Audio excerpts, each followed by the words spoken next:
Good day, ladies and gentlemen.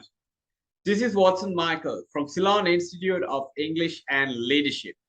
And once again, we are glad to have the Emmy Award winner, Jordan J. Adams, back with us. So he's the CEO and founder of United Fight Alliance and Brawl Call Television.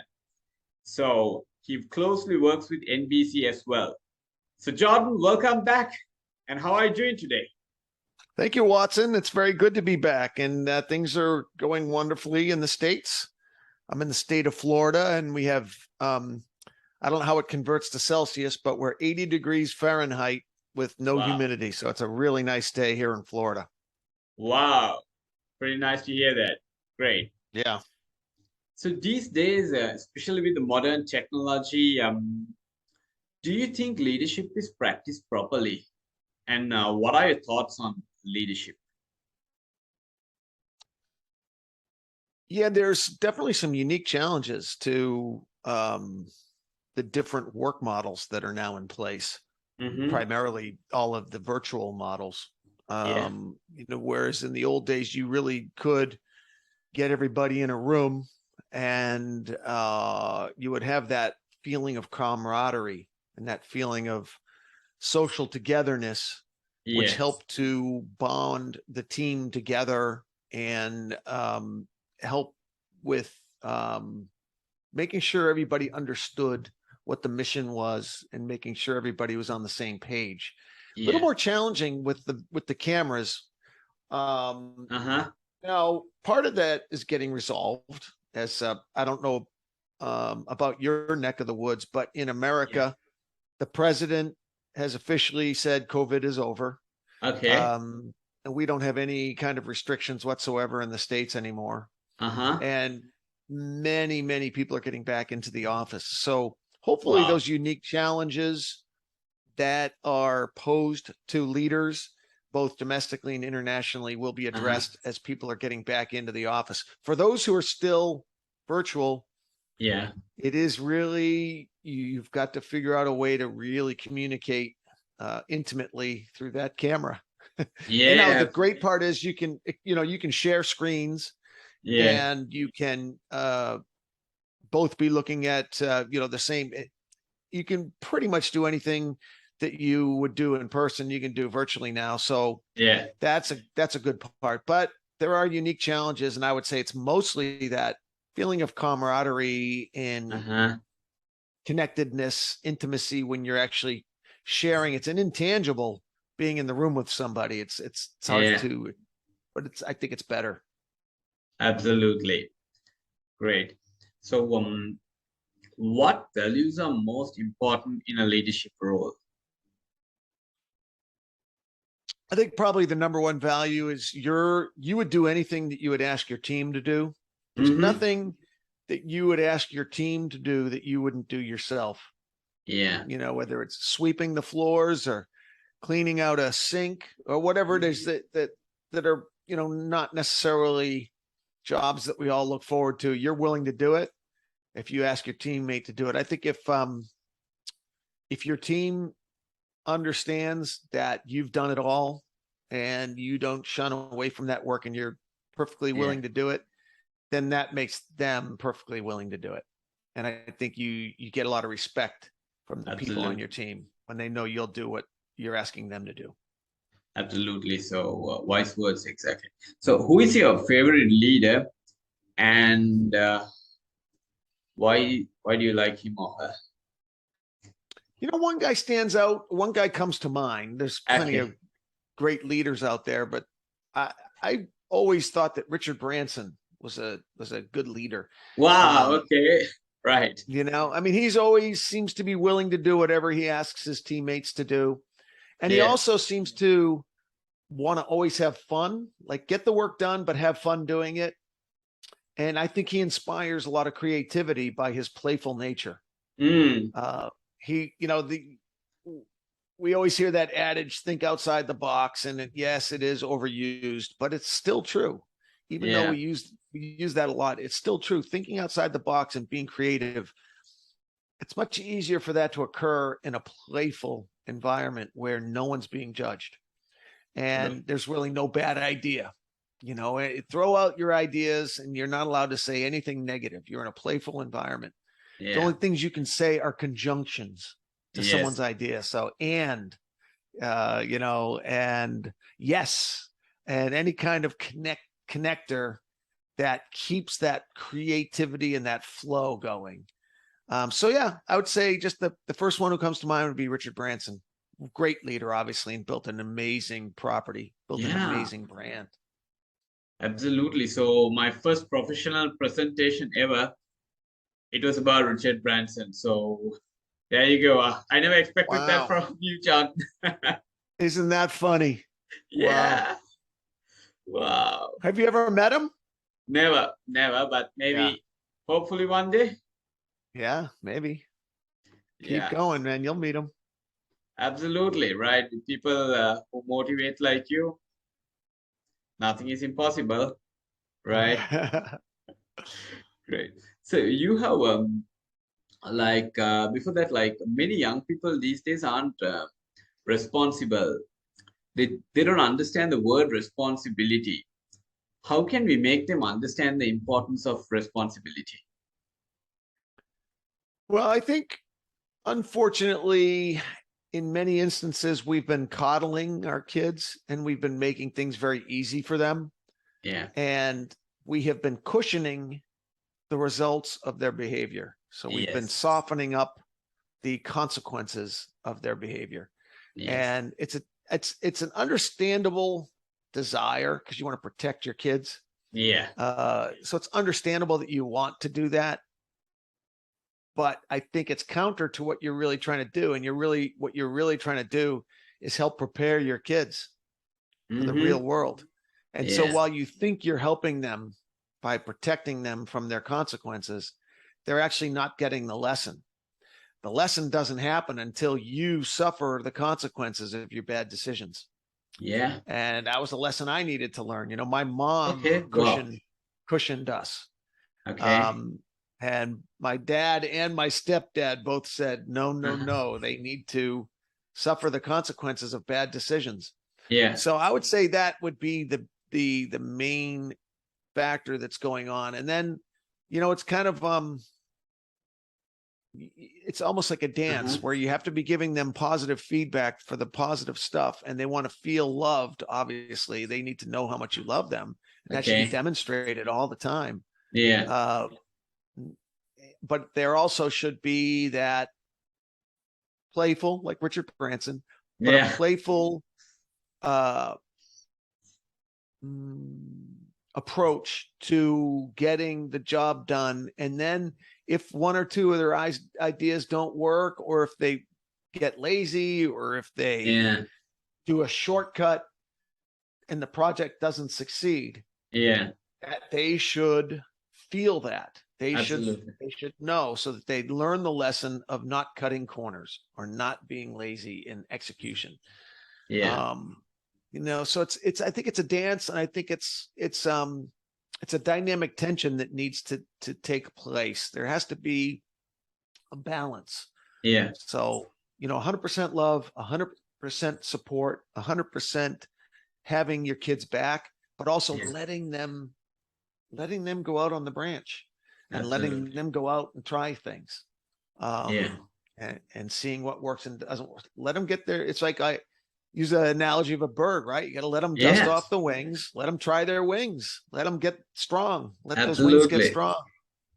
So I'd say that that's what's not happening. It's this coddling. You realize a lot, like in the universities, the kids are like, he said something that hurt my feelings. Sorry, guess what? Your feelings are going to get hurt in the real world. Like, people are going to say stuff. And, with these professors, not all professors, but you see a lot of professors actually punishing the person who said something that quote unquote hurt somebody. Yeah. Words can't hurt. There's a thing called freedom of speech. Yeah.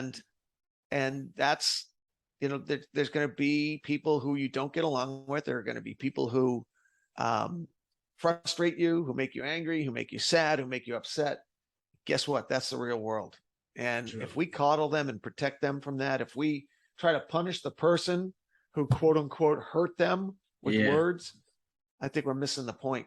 And we're actually, in the long run, we're hurting our kids, and we're not allowing them to develop abilities. Like physically, it's good to get cold. Physically, it's good to sweat and get hot. Those are stressors on the body. That's actually, as in the world, we're trying to avoid that. We try to avoid the heat with air conditioning. We try to avoid the cold with heat. And it's just it's a natural tendency to go towards comfort. Like it's an understandable tendency, but ironically, that is what makes the human body weak, getting away from those stressors. So the same could be applied in the physical realm as could be applied in the work realm and in the development realm. Don't be afraid of stressors. Don't be afraid of the stressors. You know, it doesn't mean you go do something dangerous or you're in constant bad stress. I mean, good stressors, challenges to overcome and to become a better leader. Absolutely. So challenges are vital for all of us. Great.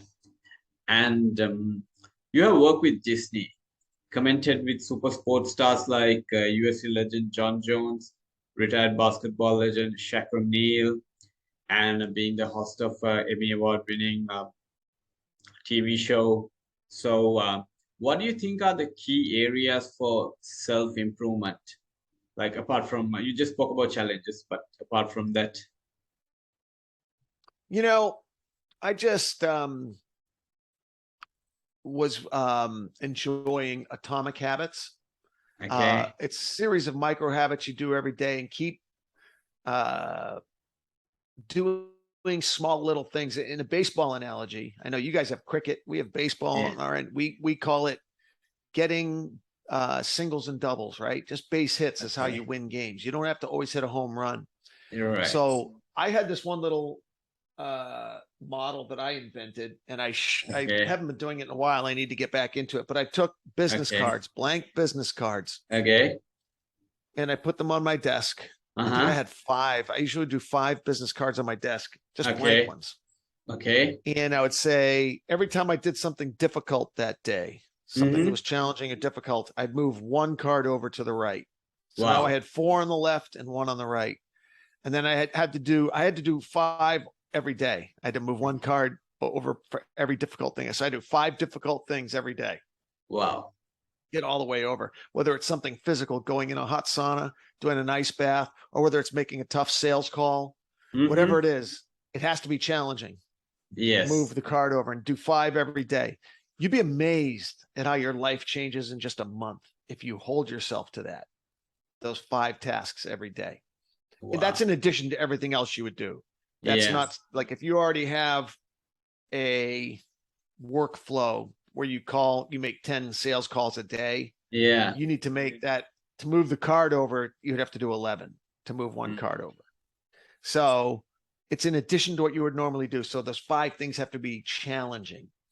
So I'd say that's a really good kind of a protocol or hack, if you will, or an atomic habit. Get in the habit of doing 5 difficult things every single day, and watch how profoundly different your life is in just 1 month. And can you imagine after 6 months or after a year?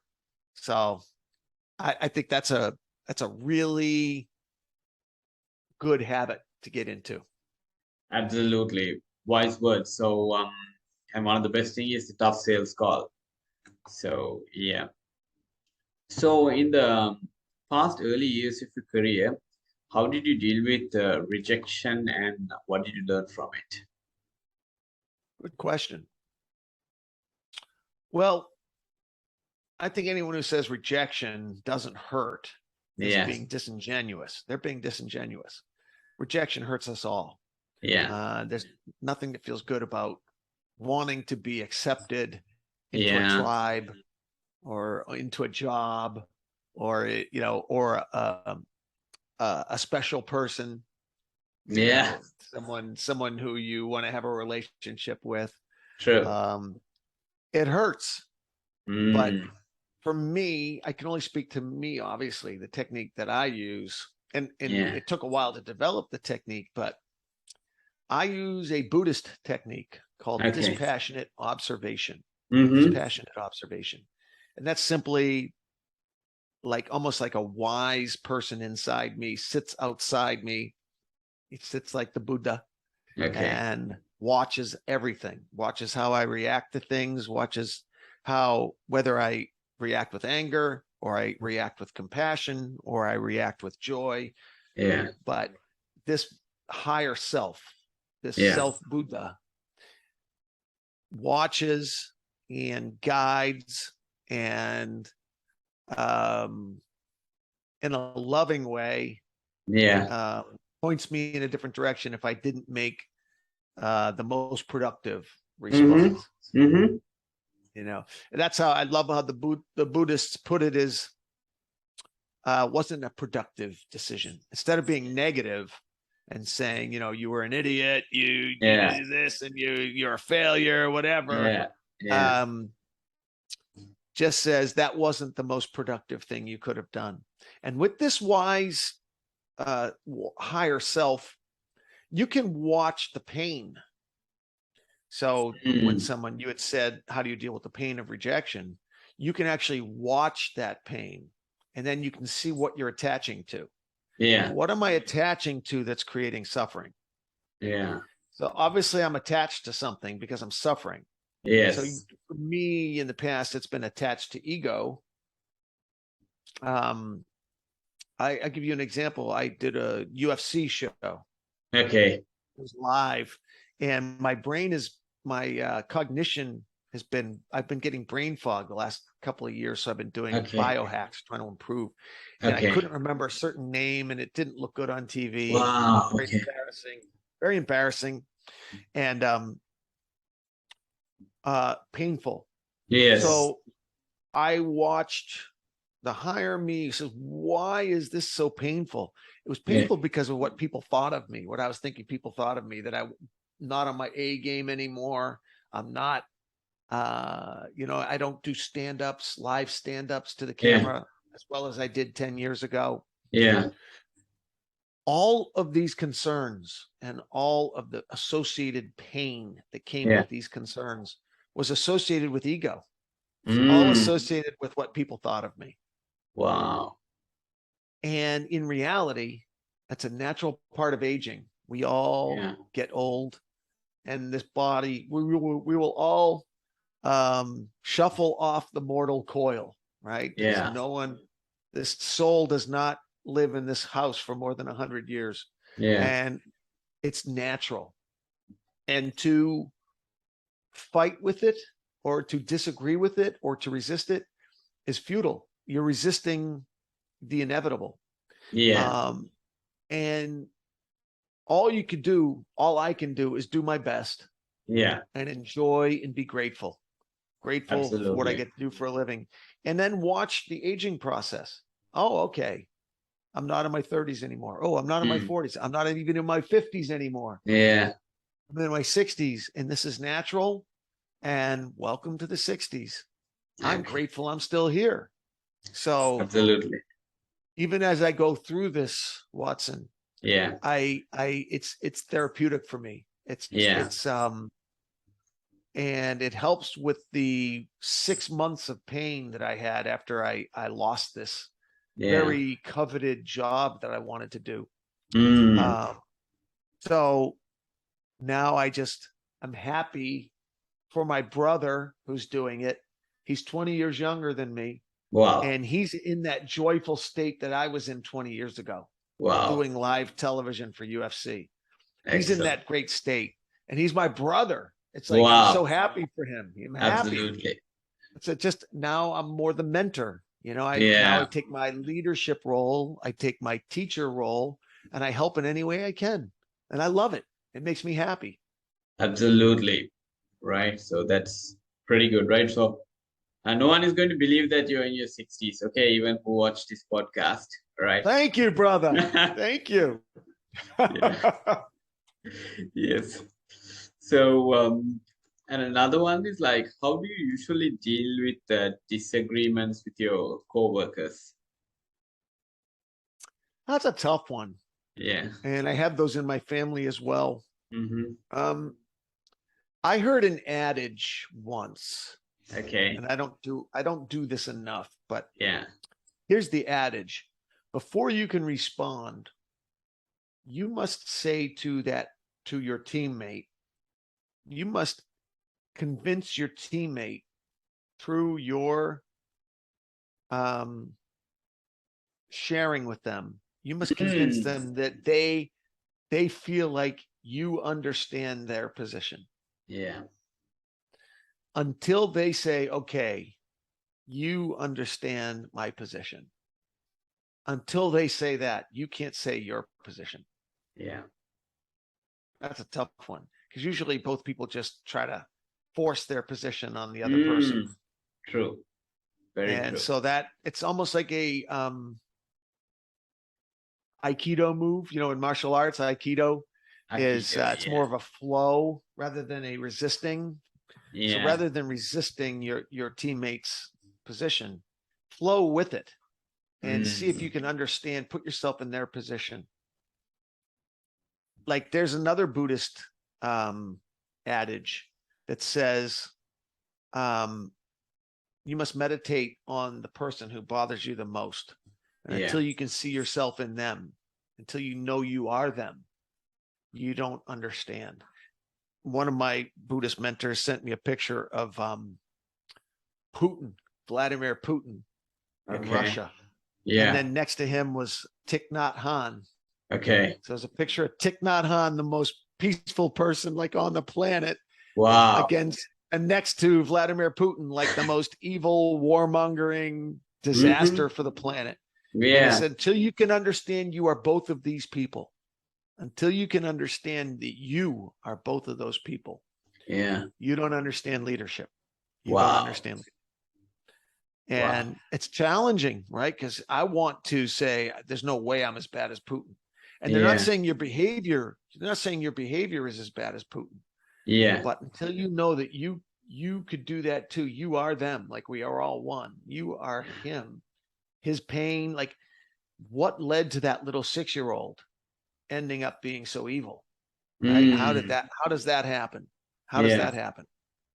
And yes, you have to have compassion for little 8-year-old Vladimir Putin. Yeah. If you want peace, only if you want peace. You don't have to do it if you don't want.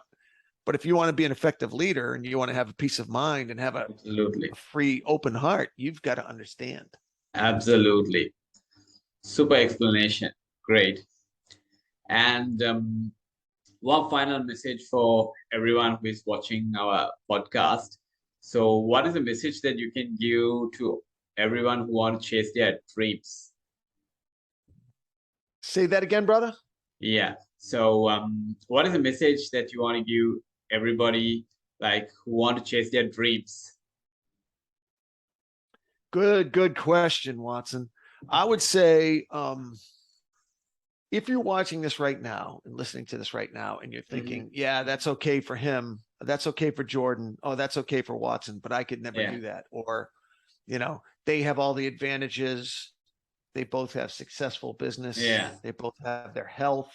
They both have, if you're thinking any of those things that we don't understand your challenges and but it's different for you.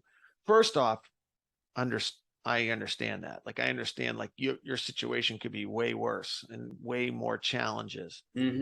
So the first is I think I understand that. I think I don't want to speak for Watson, but I'm sure he can understand too the challenges, the challenges that they're facing. Yes. But to know that you're not alone. To know that we all wake up in the morning with 24 hours. Yes. We all wake up thinking of those challenges we all have to overcome. And it's not easy for anybody. It may look easy for some people. I don't think it's easy for anybody.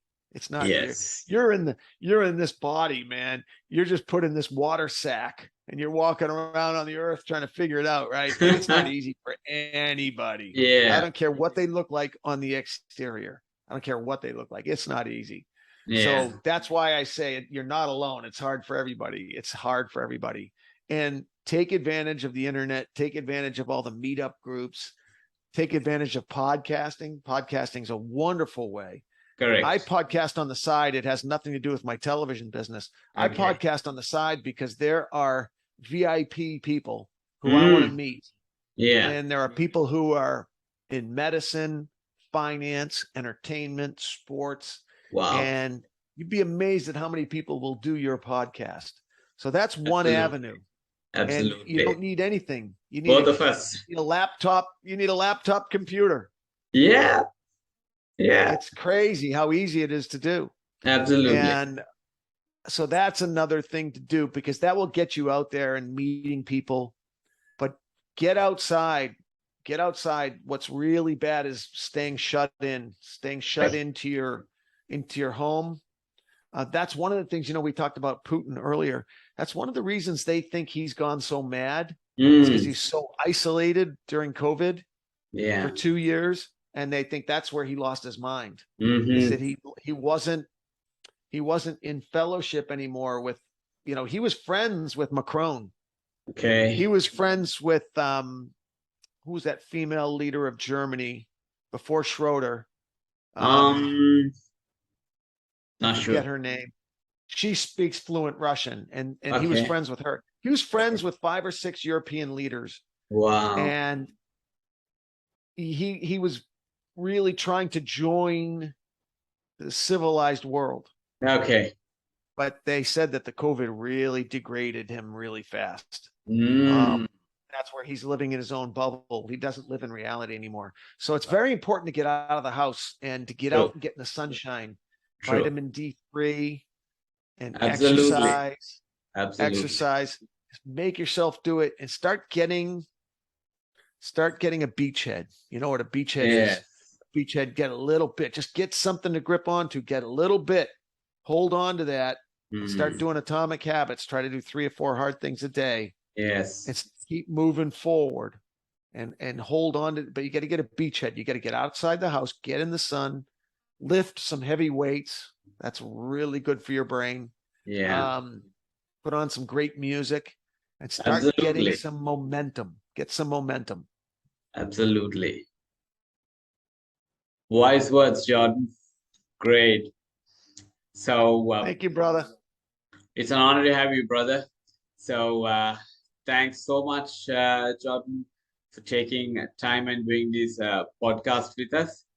And for all those who are watching, please connect with Jordan on LinkedIn. He goes as Jordan J. Adams.